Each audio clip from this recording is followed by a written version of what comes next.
আগরতলা মুক্তধারা অডিটোরিয়ামে আজ civil electrical mechanical ইঞ্জিনিয়ারের মোট 184 জন বেকার যুবক যুবতী নতুনভাবে আজ বাঁচার স্বপ্ন তাদের পূরণ করা হলো। তাদের হাতে আজ হলুদ খাম তুলে দিলেন রাজ্যের মুখ্যমন্ত্রী প্রফেসর ডক্টর মানিক শাহ, ছিলেন বিদ্যুৎ মন্ত্রী রতনলাল নাথ, ছিলেন অর্থমন্ত্রী প্রণজিৎ সিংহ রায় সহ অন্যান্য আধিকারিকগণ। এই বিষয় নিয়ে আজকের এই অনুষ্ঠানে বক্তব্য রাখতে গিয়ে বক্তারা কি বলছেন শুনে নেওয়া যাক।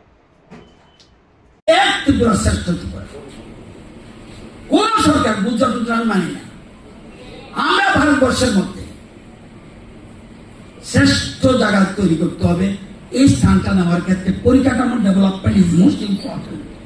কারণ পরিকাঠামো ডেভেলপমেন্ট হয়েছে বলেই আমরা দ্রুত গতিতে সব জায়গায় যেয়ে বুঝতে পারছি এবং সমস্ত ব্যবস্থা করতে পারছি। এবং আপনারা এই রাজ্যের মানুষ অনেক ভাগ্যবান।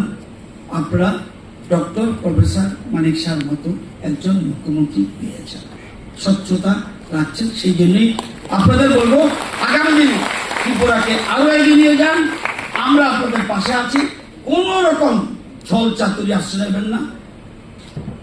কিছু কিছু মানুষ আছে এখনো কিন্তু গোয়েবলস একটা নাম শুনছেন নি? গোয়েবলস উনি গেছে গিয়া, কিন্তু ওনার উত্তরসূরিরা কেউ কেউ রয়ে গেছে, শেষ হয়ে যায়। এই উত্তরসূরিরা মাঝে মধ্যে জানেন একটা মিথ্যা কথা যদি বারবার বলি এটা সত্যি পরিণত হবে। আমরা এই লাইনে নাই। কারণ গোয়েবলসের বংশধররা কেউ কেউ রয়েছে, তারা এখন এই কাজটা করছে।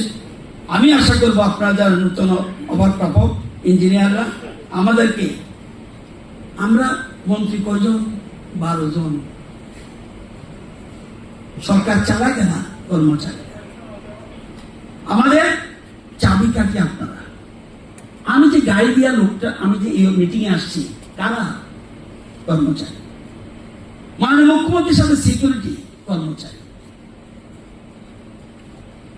আমাদের যে চিন্তাধারা এগুলিকে বাস্তবায়িত রূপ করবে কর্মচারী। শিডিউল টাইমের মধ্যে আমরা বলবো শেষ করতে, এই কাজটা শেষ করবেন, তাহলে আমরা এক ত্রিপুরা শ্রেষ্ঠ ত্রিপুরা, উন্নত ত্রিপুরা করতে পারবো।